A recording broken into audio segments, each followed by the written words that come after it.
Hello guys, स्वागत है आप सभी का मेरे यूट्यूब चैनल में।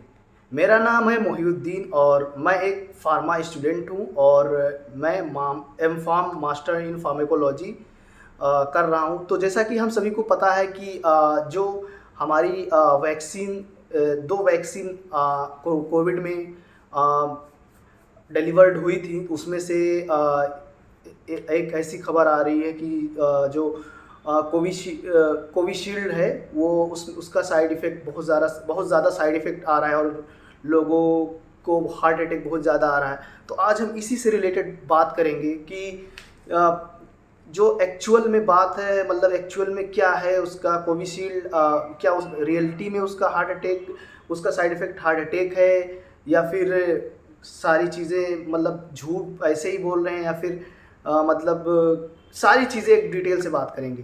तो जैसे कि हम जानते हैं कि अगर कोई पेंडेमिक मीन्स होता है महामारी। अगर कोई महामारी आती है तो उसके लिए वैक्सीन को तैयार किया जाता है और वैक्सीन को तैयार बहुत जल्दी करना पड़ता है। उसके लिए हमें किसी नए मॉलिक्यूल को लॉन्च करने के लिए सबसे पहले प्री क्लिनिकल ट्रायल्स करने पड़ते हैं, जिसको बोलते हैं क्लिनिकल से पहले, यानी कि जानवरों पे ट्रायल्स करने पड़ते हैं, जैसे कि चूहे हो गए, खरगोश हो गए, या फिर गिनिया पिग हो गई। छोटे छोटे जानवर पे पहले उसको हम कई लेवल पर उसको टेस्ट करते हैं, टॉक्सिसिटी टेस्ट और बहुत सारे टेस्ट होते हैं जो करते हैं। फिर उसके बाद उसको उस टेस्ट करने के बाद हमें ये पता चलता है, जब हम ये समझ जाते हैं कि हाँ ये ड्रग्स जो है, ये मॉलिक्यूल जो है सेफ़ है और इफ़ेक्टिव है और इसका कोई साइड इफ़ेक्ट ज़्यादा नहीं है, यानी कि एक एक लिमिट, मतलब कि एक ऐसा लिमिट है जिससे हाँ मतलब इसको हम यूज़ करेंगे तो ये मतलब कि बहुत ज़्यादा नुकसान हमारे बॉडी को नहीं करेगा।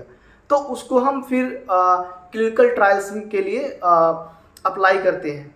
उसकी भी एक रेगुलेटरी अफेयर्स होते हैं, उसमें बहुत सारे जो डॉक्यूमेंट्स लगते हैं, उसके सब काम चलते रहते हैं। तो उसके बाद हम पहुंच जाते हैं क्लिनिकल ट्रायल्स में। और क्लिनिकल ट्रायल्स में क्या होता है, क्लिनिकल ट्रायल्स में भी 3 फेज होता है, number 1, number 2, number 3। Number 1 phase में हम क्या करते हैं, क्लिनिकल ट्रायल्स में क्या हम डायरेक्टली ह्यूमन पे ट्रायल्स करते हैं। ह्यूमन पे ट्रायल्स करने पे हमें हेल्दी वॉलंटियर्स को चूज़ करना पड़ता है। उसके बाद हेल्दी वॉलंटियर्स को चूज़ करने के बाद हमें उनको वो डोज इंट्रोड्यूस उनकी बॉडी में की जाती है। उसके बाद उनके अंदर जो चेंजेस आ रहे हैं, जो भी कुछ हो रहा है, उसको चेक किया जाता है। उसके बाद उसको चेक करने के बाद ये पता चलता है कि हाँ ये जो मॉलिक्यूल है ये मतलब इसका साइड इफ़ेक्ट है लेकिन इतना नहीं है। हाँ इसको मतलब कि एक आइडेंटिफाई करते प्रॉपर। उसमें बहुत सारे लोग होते हैं जो इन्वेस्टिगेटर उसको बोलते हैं, मेडिकल प्रैक्टिशनर हो गए, मेडिकल फार्मासिस्ट, क्लिनिकल फार्मासिस्ट हो गए, ये सभी लोग उसको चेक करते हैं। उसके बाद फिर वहाँ से अप्रूवल मिलने के बाद क्लिनिकल ट्रायल्स को फेज़ नंबर 2 में एंटर किया जाता है।